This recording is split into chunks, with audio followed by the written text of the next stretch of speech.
Imagine for a second, right? You're looking at the reality of a modern war zone. Right. Which is just terrifying to even think about. Yeah, exactly. The sirens are blaring, the borders are totally closed to fighting age men, and there's this 35-year-old Ukrainian guy.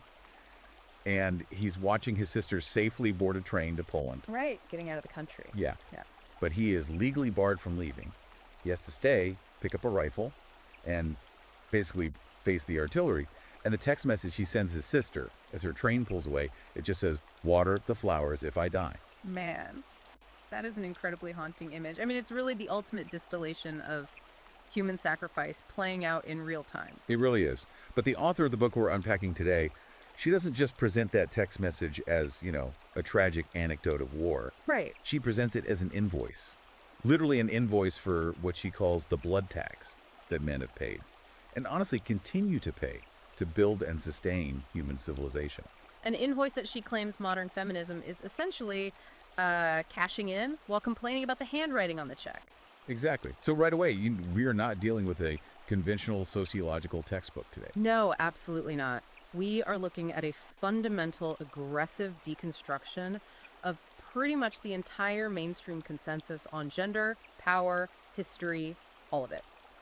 Welcome to another Deep Dives. Thank you so much for being here with us. Now, really quick, before we step fully into this, if you enjoy unpacking these intense perspective-shifting topics, please take a second right now to like and subscribe to the show. It is the absolute best way to ensure you never miss one of these deep dives. Yeah, today is going to be a very deep dive because the material is just highly dense and, well, intentionally provocative. It really is. So let's establish the parameters for what we're exploring today.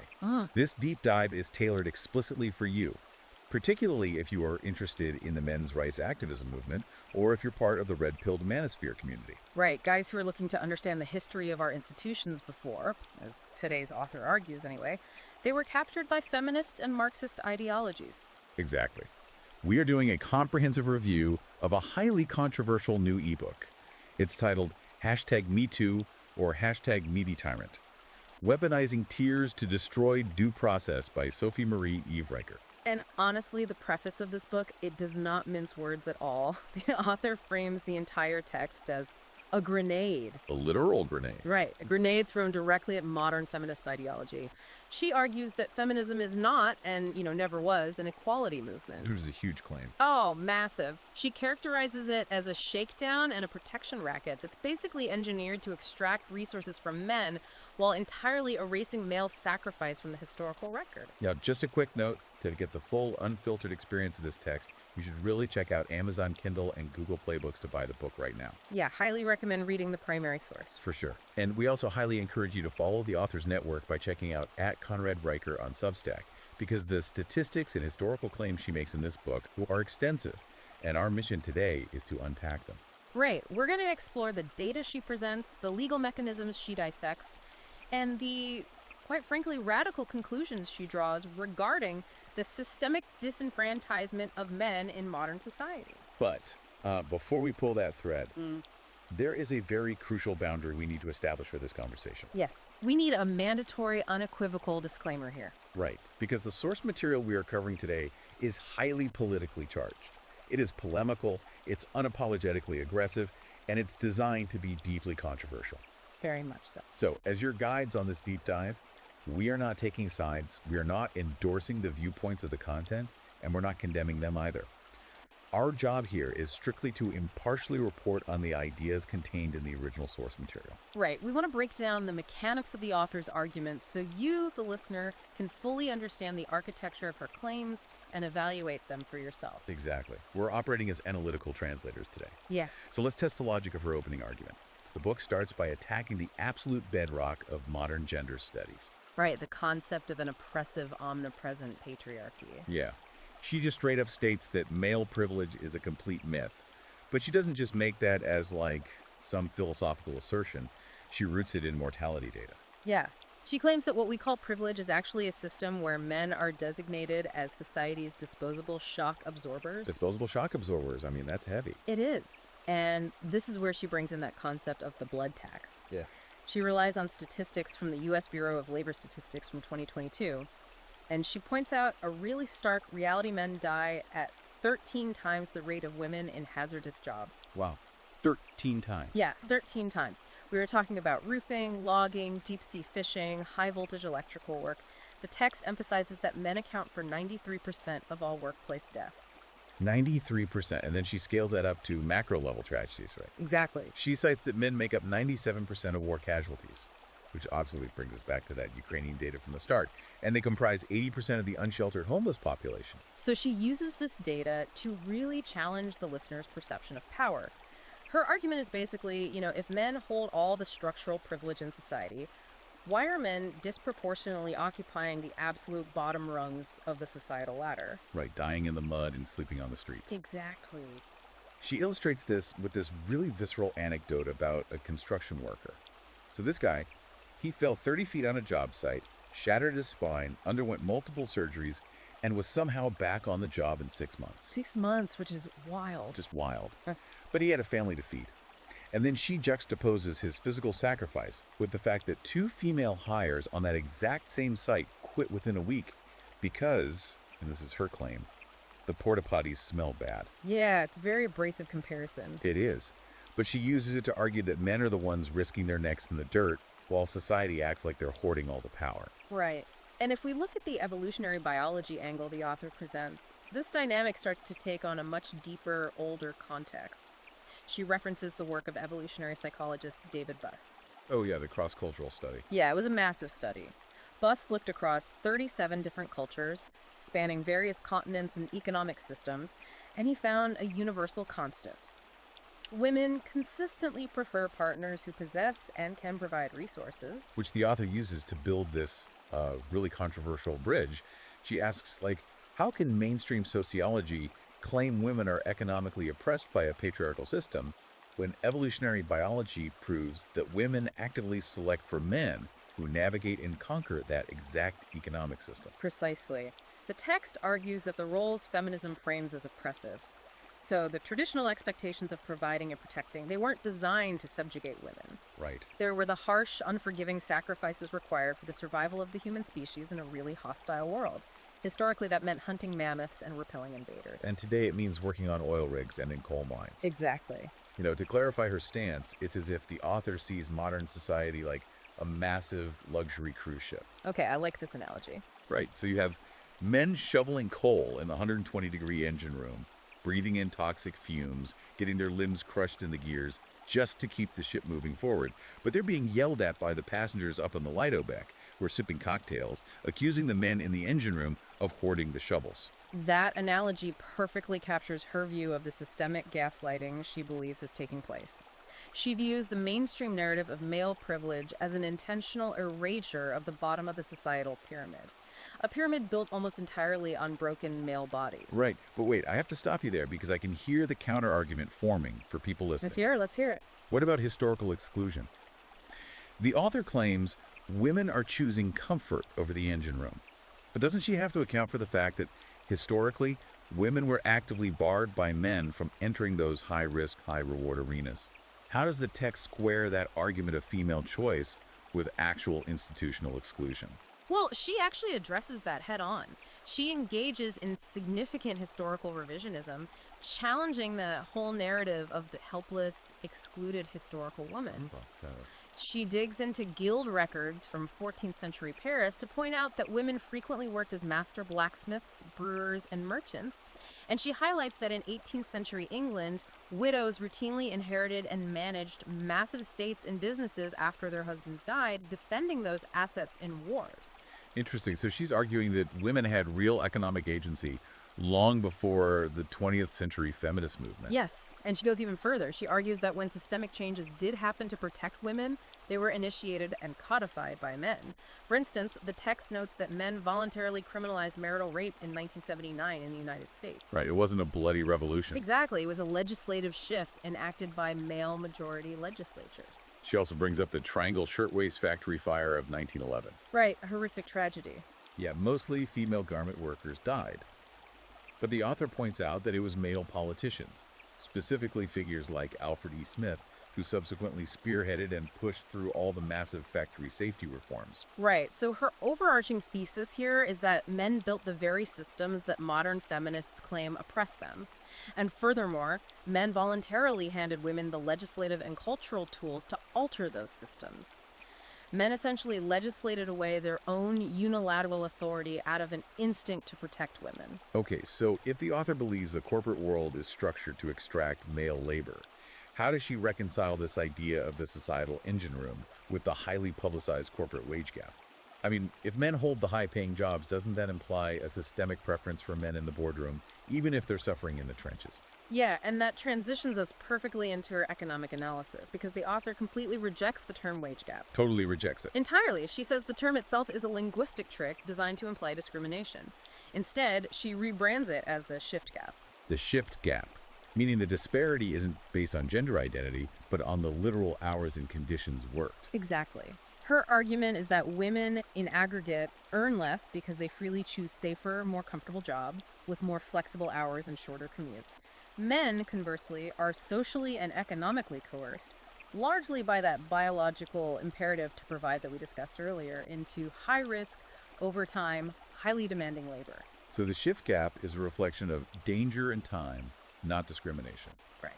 And she brings up a really fascinating case study to prove this point, looking at Norway in 2020. Oh, Norway. They're usually heralded as the pinnacle of progressive gender equity. They are, and they instituted strict gender quotas, legally forcing companies to appoint underqualified female board members just to achieve mathematical parity. And the author cites a study from the NHH, the Norwegian School of Economics. Okay, and what happened? Well, the mechanism of what happened there is vital to her argument. The NHH study found that forcing these demographic quotas resulted in a 12% nosedive in corporate profits. 12%. Wow. Why? How did the study explain that drop? Well, the author interprets the data to show that when you prioritize demographic parity over sheer competence, experience, and the willingness to take on extreme corporate risk, you inherently damage the institution.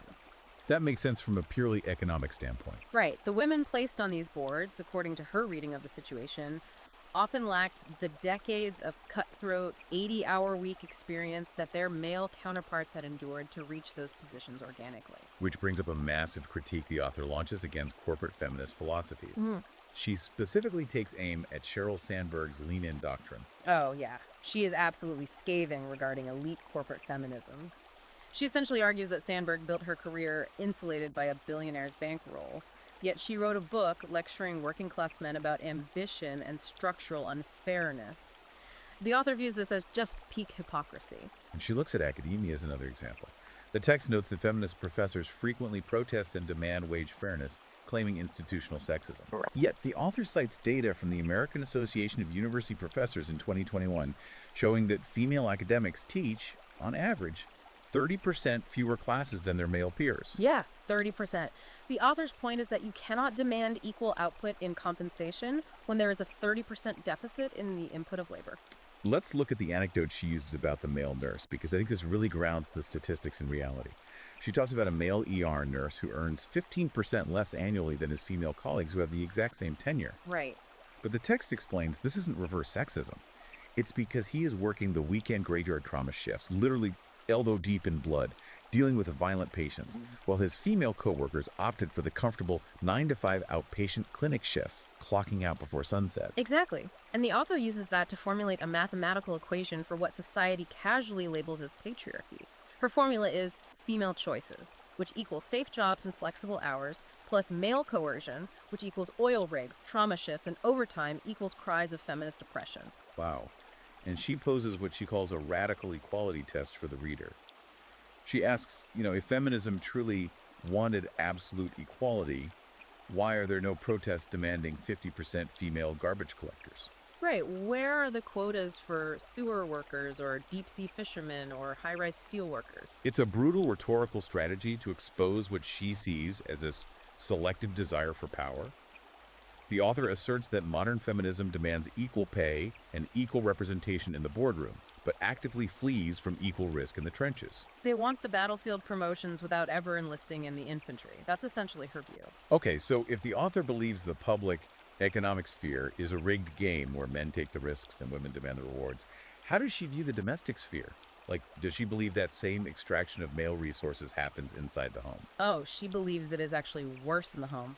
Yes, because in the domestic sphere, the extraction is backed by the absolute force of the state. She views the modern family court system as a state-sponsored wealth extraction mechanism. It's a highly efficient machine designed to separate men from their assets and their children. She literally calls family court a feminist loot box. You insert a marriage license, pull the lever, and watch your life savings get legally redistributed. Right. And to understand the mechanics of this, we have to look at the legal revolution of no-fault divorce. Okay, break that down for us. Historically, to dissolve a marriage, someone had to prove a fault, so adultery, abandonment, extreme cruelty. But starting in the 1970s, states adopted no-fault divorce, meaning a marriage could be dissolved simply because one party no longer wished to be married. Irreconcilable differences. Right, which was celebrated as this massive victory for women's liberation, right, allowing them to escape toxic or stagnant marriages without needing a judge's permission. Yes, exactly. But the author frames no-fault divorce as a financial weapon of mass destruction for men. She cites a 2022 study from Stanford Law showing that a staggering 80% of all divorces are initiated by women. 80%. Yes, and crucially, 72% of those women cite unhappiness or lack of fulfillment rather than objective, actionable causes like abuse or infidelity. Unbelievable. So a man can uphold his traditional end of the bargain, working the overtime shifts, providing the house, remaining faithful, and still lose half his net worth and access to his children simply because his wife feels unfulfilled. Exactly. The author argues that the state has effectively replaced the husband. The family courts are utilized to enforce a one-way wealth transfer. According to 2024 U.S. Census Bureau data cited in the text, 85% of alimony payers are men, and they're coughing up an average of $1,200 a month, often for a decade or more. Wow. And she tells the story of James, a 44-year-old electrician, to illustrate just how punitive this system can be. Yeah, that story's rough. It is. So James is working 70-hour weeks across 3 different jobs. Why? Because he has to fund his ex-wife's lifestyle, which apparently includes yoga retreats in Bali. Meanwhile, he only gets visitation with his kids 4 days a month. And the kicker is, when the economy dipped and James took a pay cut, he went back to court to ask for a modification to his alimony. The judge threatened him with contempt of court and jail time if he missed a single payment. The underlying mechanism here, according to the author, is that the legal system treats male financial utility as mandatory, but treats male parental rights as conditional. Yeah. James's ex-wife was able to temporarily block his limited visitation for 6 months simply by whispering the phrase emotional abuse to a social worker. No arrest, no physical evidence, just an accusation that triggered an automatic bureaucratic suspension of his rights. It is honestly terrifying when laid out like that.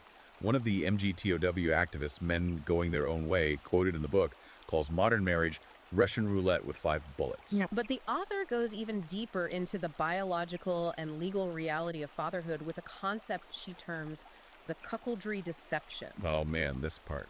This is where the legal mechanics become incredibly complex and, from her perspective, deeply sinister. Yeah, this part of the book is totally mind-bending.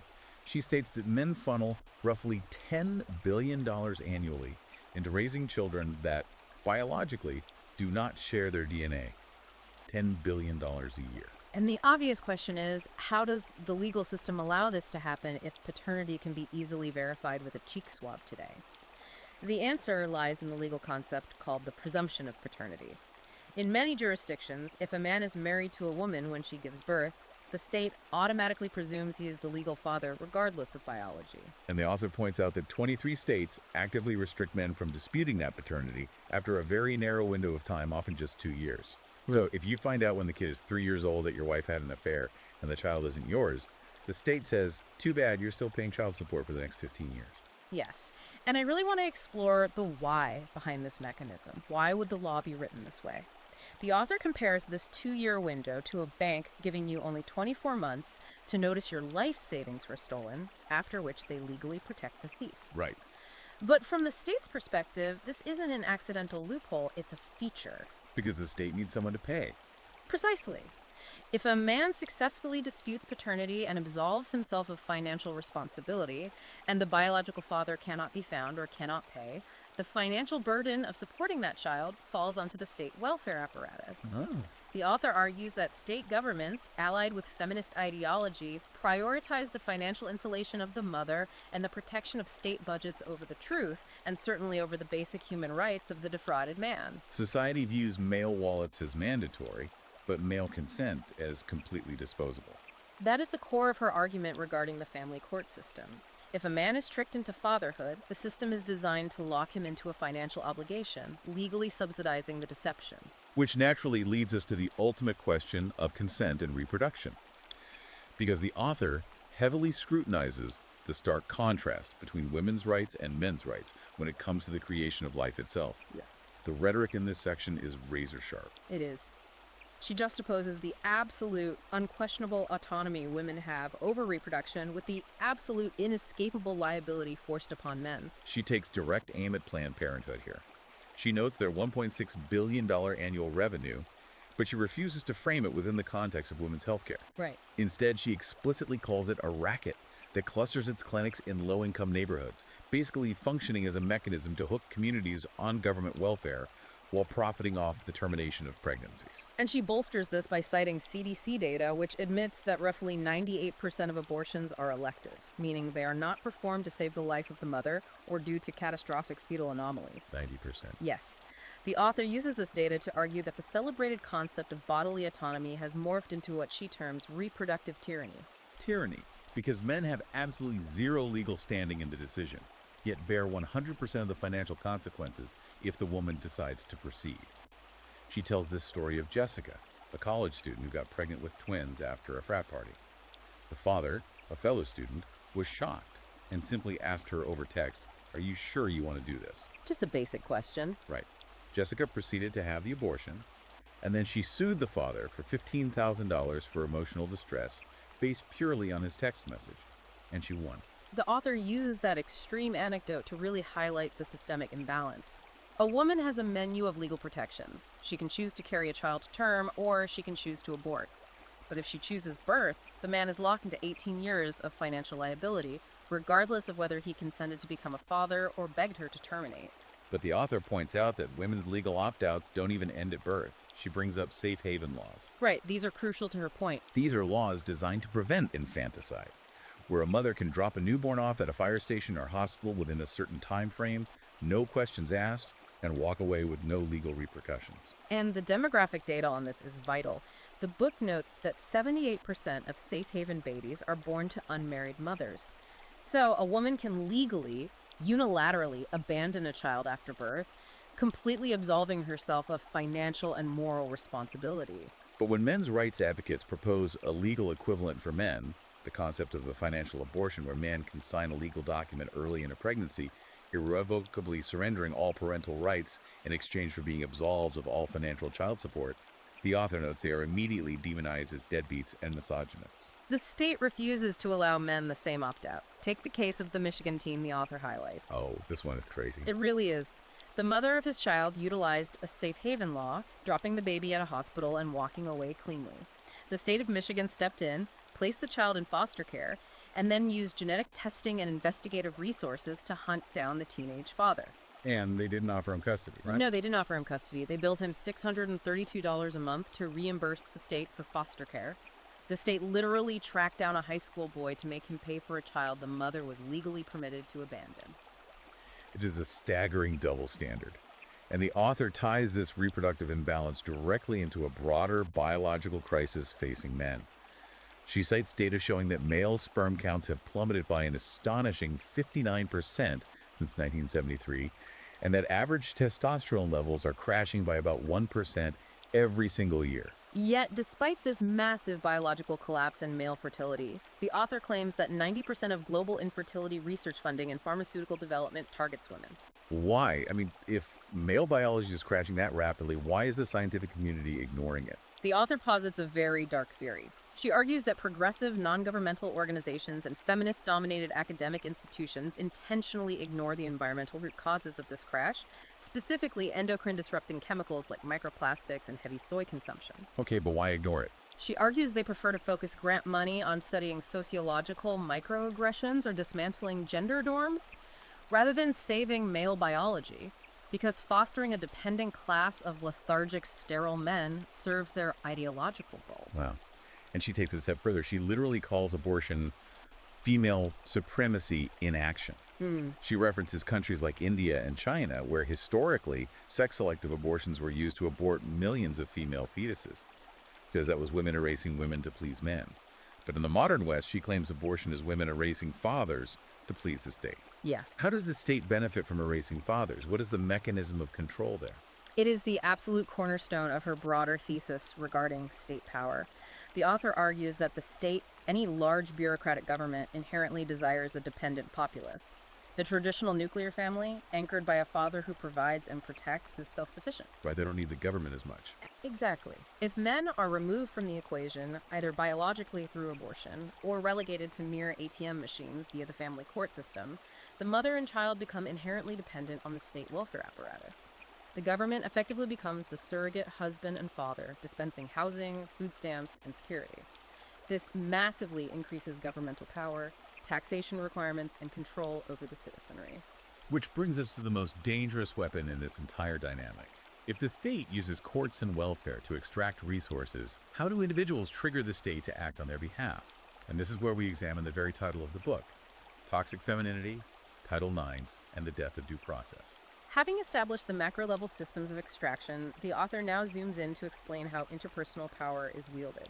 She defines toxic femininity not as physical violence, but as the weaponization of victimhood. And the primary ammunition for this weapon is tears. She points to the biological asymmetry of crying. She cites the Journal of Social Psychology, showing that women cry roughly 5 times more often than men. But it's not just the frequency, right? It's the psychological impact on the observer. Exactly. She pairs that biological fact with a 2022 study from Cornell researchers who found that tearful women are perceived by juries and judges as 30% more trustworthy than women or men who remain stoic. What is fascinating here is how the author connects this biological and psychological reality directly to the erosion of the legal system.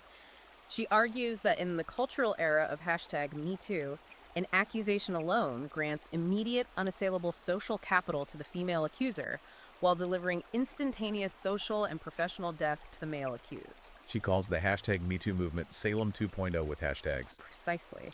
A witch hunt where the accusation is the evidence. To back this up, she uses FBI data stating that 5 to 10% of reported rape claims are provably false, meaning law enforcement uncovered concrete evidence that the event was fabricated. Right. But she goes further, citing the National Center for State Courts, which found that 48% #MeToo era accusations completely lack any corroborating evidence whatsoever. It is entirely he said, she said. Almost half lack evidence. And yet, look at how institutions, specifically universities, handle this. The author dissects the Title IX tribunals set up on college campuses.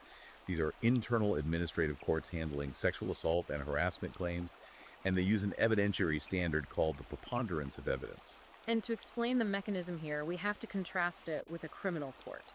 In a real criminal court, to convict a man and take away his freedom, the jury must believe he is guilty beyond a reasonable doubt. If we think of justice as a scale, you need a massive boulder of physical evidence, forensics, and witness testimony to tip that scale toward a guilty verdict. But the author argues that in these university Title IX tribunals, the scale is rigged to be so hypersensitive that a single tear is heavy enough to tip it. Exactly. Preponderance of evidence simply means more likely than not.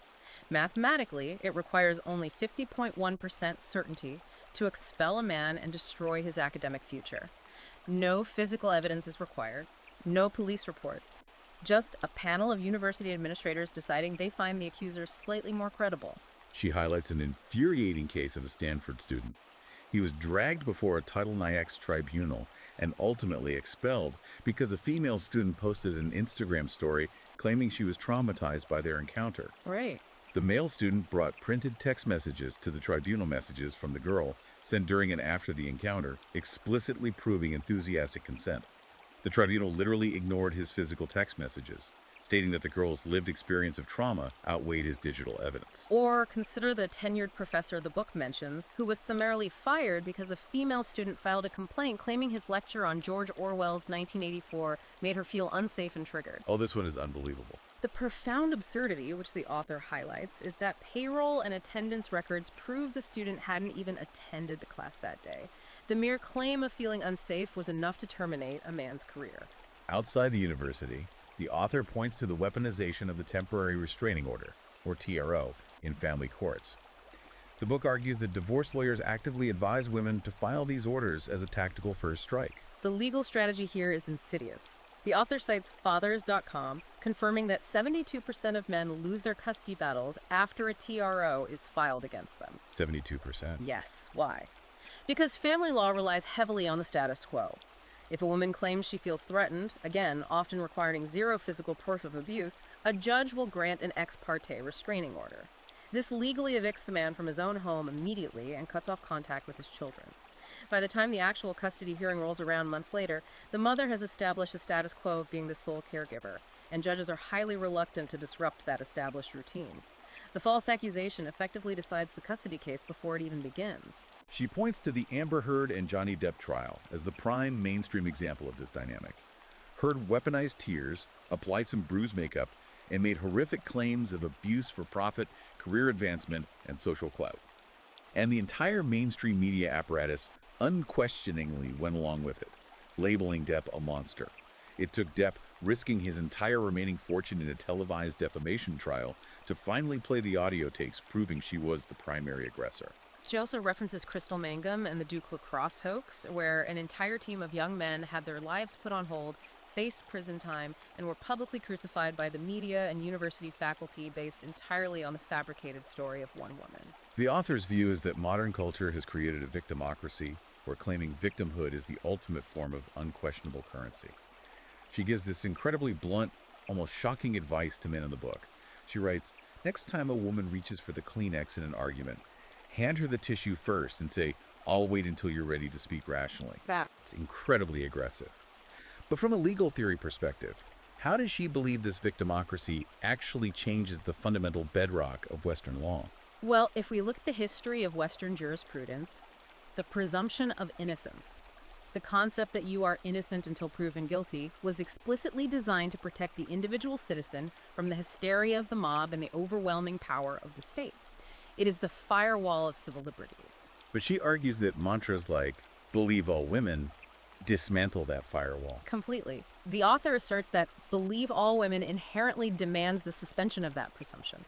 If society and institutions are mandated to instinctively and unconditionally believe the accuser, then the accused man is automatically, by default, presumed guilty. Right.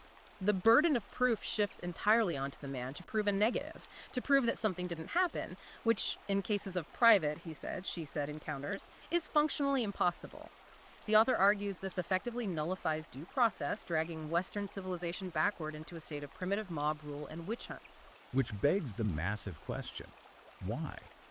Why would our premier institutions, universities, courts, corporations, voluntarily abandon the presumption of innocence in due process? The author doesn't just blame biological tears, she blames a deeply rooted ideology. To explain why our institutions allow this subversion, she digs into the ideological roots of what she calls the woke gender industrial complex. She traces the intellectual lineage of modern feminism directly back to Marxism, not just abstract economic Marxism, but specifically the Frankfurt School and the development of critical theory in the 20th century. Let's expand on this because this is where the philosophy gets dense. She points to Max Horkheimer, one of the foundational architects of critical theory. She knows that he wrote an essay in 1937 celebrating Satan as the eternal rebel. Why does she include that specific detail? What is the connection between a 1937 essay on Satan and a modern Title IX tribunal? It's about the underlying philosophy of subversion. The Frankfurt School intellectuals, fleeing Europe for American universities, realized that classical economic Marxism, the workers rising up against the factory owners, was failing to take hold in the prosperous West. So they adapted the theory. Okay, they adapted it how? Critical theory shifted the Marxist paradigm from economic class struggle to cultural class struggle. The goal was to relentlessly critique and tear down every traditional Western institution, religion, law, language, and the family, by framing them purely as oppressive power structures. Horkheimer celebrating Satan wasn't about literal devil worship. It was a metaphorical embrace of ultimate rebellion against established order and authority. And the author connects that historical ideological seed directly to modern activists. She notes that Black Lives Matter co-founder Patrisse Cullors proudly and openly identified on video as a trained Marxist. The book synthesizes these points to argue that modern feminism, critical race theory, and transgender ideology are all just different branches of the same Marxist tree. And they share a common ultimate target. The author posits that the primary goal of this ideological alliance is the absolute destruction of the nuclear family. Why is the nuclear family the ultimate enemy of a Marxist ideology? Because the nuclear family is a self-contained unit of economic and social resistance. Yeah. If an individual relies on their family, if a woman relies on her husband, if children rely on their father for support, protection, and moral instruction, they do not need the government. They're insulated. Exactly, they are insulated from state control. By convincing women that marriage is an oppressive patriarchal construct, and by legally and financially neutering men through family courts, the state atomizes society. It breaks down the strong family unit into isolated, dependent individuals who must rely on the state for survival and direction. She calls modern university gender studies programs a Ponzi scheme and a grievance industrial complex. They manufacture professional victims who then get jobs in HR departments and diversity offices to invent new grievances. And she goes incredibly hard after the transgender movement, arguing that traditional feminists essentially sold out women's safety to the gender cult. She uses the enforcement of pronoun usage to illustrate how this creeping authoritarianism functions mechanically. The goal isn't tolerance, the goal is compelling speech. She cites the UK Free Speech Union, which reported a staggering 412% explosion in hate speech charges, the vast majority related to misgendering or debating biological reality online. She highlights a British man who was investigated by the police and fined £24,000 just for tweeting the biological fact that men aren't women. Yeah, 24,000 pounds. And even more terrifying, she points to a case in Canada where a court actually jailed a father. They charged him with family violence, not for hitting anyone, but because he repeatedly refused to use he/him pronouns for his 14-year-old biological daughter who was transitioning. The state threw a father in a cell for using biologically accurate language. The author views this as the ultimate proof that the woke gender movement is not about equality or protecting vulnerable people. It is about raw state power. It is about forcing the populace to repeat things they know to be false, because if the state can force you to deny basic biological reality, they've completely broken your intellectual independence. Right. She points to Dr. Hypocrisy, a Yale professor who publicly sued her own university, claiming she was the victim of a systemic gender pay gap. The case went to court, and university payroll records revealed she actually earned 20% more than her male peers with the same tenure. Yet she still claimed she was oppressed. The author uses this to show that the ideology is completely immune to facts. And it is enforced by a culture of social terror. The author notes that 54% of academics admit they self-censor their true opinions on gender and race issues out of fear of retribution. I mean, it's like we've built this massive digital panopticon, but instead of guards in a watchtower, the inmates are guarding each other, using hashtags and HR complaints instead of batons. If the institutions are this captured, how does the author propose men survive? Her proposed way out is essentially what drives the final thesis of the book, The Red Pill Awakening. She believes the only way out is absolute, unapologetic refusal to participate in the lies. Let's talk about the human toll, because before she gets to the solutions, she forces the reader to look at the collateral damage of these systems. She talks about the suicide gap. The statistics she marshals in this section are incredibly grim. Men account for roughly 80% of all suicides in the United States. That is a rate 3.5 times higher than the rate for women. And the crucial piece of data she uses to connect this to her broader thesis comes from the Journal of Men's Health in 2022. They found that nearly 70% of those suicidal men cite family court trauma, the sudden loss of access to their children, the crushing weight of alimony, the false accusations as the primary trigger for ending their lives. This is the ultimate manifestation of what the author terms the disposability doctrine. Society views male lives not as inherently valuable, but as utilities, as coupons to be spent, or as walking ATM machines. When a man is drained of his financial resources and forcibly separated from his children by the family court system, society simply discards him. She gives a heartbreaking example of a Texas father. This man spent $250,000 on legal fees. He brought reams of certified text logs, emails, and geolocation data to court to definitively prove that his ex-wife was entirely fabricating claims of emotional abuse. Total fabrication. And the family court judge looked at the absolute proof that the mother was lying and still ruled against the father, stating on the record that the court must err on the side of protecting mothers. The father went bankrupt and lost custody anyway. It is precisely cases like that which the author argues justify and necessitate the red pill awakening within the manosphere. In this context, taking the red pill means waking up from the illusion of a fair society and recognizing the reality that the systemic apparatus is actively, intentionally hostile to men. She goes out of her way to frame this awakening not as a toxic act of misogyny as the media portrays it, but as a literal act of survival for men. Exactly. She argues that for men to survive this cultural landscape, they have to reclaim traditional masculinity. And that requires a conscious uncoupling from the opinions of the mainstream. It means ignoring what she calls the screechers. It means refusing to apologize for biological instincts, refusing to suppress the desire to build, to protect, and to lead. She mentions a fascinating real-world pushback. The Men's Rights Australia group funded a series of massive billboards in Sydney. The billboard simply said, "Want to destroy a man? Just say #MeToo." Which sparked outrage. Oh, totally. The mainstream media went into predictable hysterics, calling it hate speech and demanding they be taken down. But the author calls it a vital public service announcement, a warning label for young men entering society. She doesn't just want men to disengage, though. She looks at the Hungary model as a potential political solution. Hungary, under its current leadership, implemented sweeping national policies that explicitly celebrate traditional masculine leadership and incentivize traditional family structures, offering massive tax breaks for married couples who have multiple children while making divorce more culturally difficult. And the results. According to OECD data from 2023, Hungary managed to slash its national divorce rate by an astonishing 43%, while simultaneously boosting their birth rates. The author uses Hungary to prove that the decline of the family isn't an inevitable force of modern nature, it is a policy choice. And so she issues a list of sweeping, radical demands for Western society. Her demands are massive. First, she demands the complete abolition of no-fault divorce, forcing people to actually prove a breach of contract to dissolve a marriage. Second, the implementation of mandatory 50-50 shared custody as the absolute default in every divorce, removing the financial incentive for women to fight for sole custody. Right. Third, a strict cap on alimony at 20% of a man's income for a maximum of 3 years. And finally, and perhaps most controversially, she demands legislation that would mandate jail time for women proven to have made false accusations of sexual assault or domestic abuse. Jail time equal to the sentence the man would have served if convicted.